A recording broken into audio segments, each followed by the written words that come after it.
Psaume 3. Yahweh tala banguna na ngai bazali ebele. Bato ebele bazali ko bundisa ngai.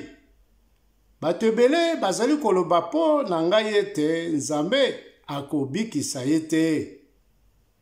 Kasi yo Yahweh ozali barrage na ngai ya komibatela na ba flèche.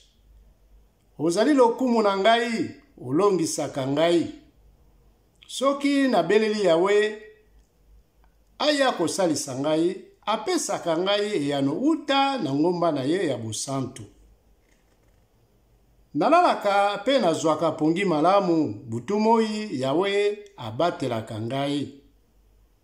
Ata bato nkoto na nkoto bazingi ngai, nabangaka bango te. Yahweh bikisa ngai, Nzambe na ngai, kotela ngai. Yo moto obetaka banguna na ngai na matama, obukaka mino ya bato ya mabe. Yahweh, yo moto obikisaka, benisa bato na yo.